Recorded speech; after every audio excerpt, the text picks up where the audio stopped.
जवन नैहर में घूमी घूमी खैलस मलाई, भातार के काई इज्जत। नमस्ते प्रणाम, हम आप सबके राइटर दुर्गेश बेदर्दी। और हर रोज़ जैसे जैसे हम गाना अपलोड करें, गाना लिख के चैनल के माध्यम से आप सब खातिर, तो ऐसे ही आज भी एगो लोकगीत के लिख के आज भी अपलोड करता नहीं है। मुखड़ा आप सबके गा के सुनाएम, लेकिन एकदम फुल फ्री गाना बा। आप सभी गाना के गाई, जितना मर्जी उतना लोग ये गाना के गा सकता। क्वालिटी एकदम हाई बावे आ बढ़िया गाना बा। तो आप सबके बतावे जा रहा बावे कि जवन नैहर में घूमी घूमी हो,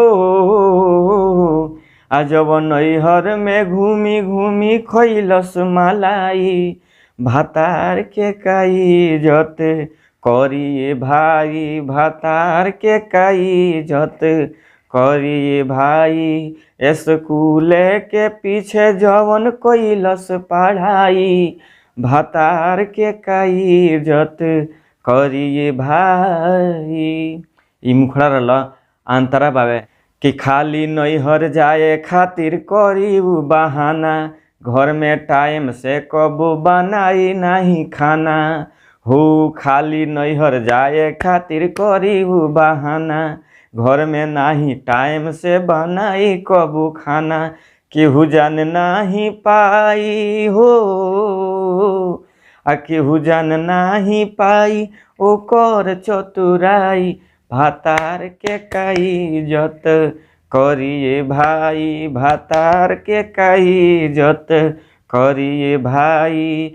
जवन नैहर में घूमी घूमी खैलस मलाई, भातार के काई इज्जत करिए भाई। तो आप सबके बताऊनी एगो मुखड़ा एगो अंतरा, और कोनो भी गाना में एगो मुखड़ा होला और दूगो अंतरा होला, जेमे हम एगो मुखड़ा एगो अंतरा गा के आप सबके बतावेनी, ताकि लंबा वीडियो ना होखे। ऐसे लंबा वीडियो रहेला तो केहू जल्दी देख ना पावेला।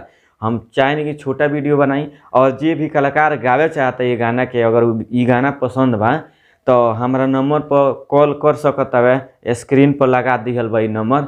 ऐसे कि मान ली लास्ट अंतरा लिखवावे खातिर आप सब कॉल कर सकता नहीं हमारा नंबर पर।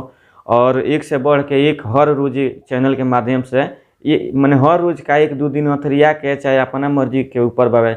हम चाहें तो रोज रोज अपलोड कर सकते हैं गाना, थोड़ा टाइम के अभाव रहता भैया। तो हम ये चाहें कि जे भी कलाकार गाना गावे चाहता हमारे लिखल, आप सभी चैनल से जुड़ी, ये चैनल के सब्सक्राइब करी, लाइक करी, कमेंट करी, शेयर करी। और ये गाना के आप उठा के आराम से गाई, 1 रुपया ना लगी, फ्री गाना बा। और हमरा से स्पेशल में अपन पर्सनली कोनो गाना लिखावे चाहतनी तो हमारा नंबर पर कॉल कर सकतनी, ओकर चार्ज लागी। और फ़ोन पे ही हम बता सकतनी कि कितना रुपया हम लेम एगो गाना के। ऐसे हम ना चाहेनी कि हम पब्लिक करी जे हम कितना में गाना लिखतनी। आप सब जे भी गावे चाहता हमार पर्सनली गाना, आप हमारा नंबर पर कॉल करी, स्क्रीन पर लगा दियल बा। और ज़्यादा से ज़्यादा ये चैनल के शेयर करी, सब्सक्राइब करी, लाइक करी, कमेंट करी, ताकि एक से एक बढ़ के ये चैनल के माध्यम में, इस चैनल पे कलाकार जुड़स। चलिए, नमस्ते प्रणाम, हर हर महादेव।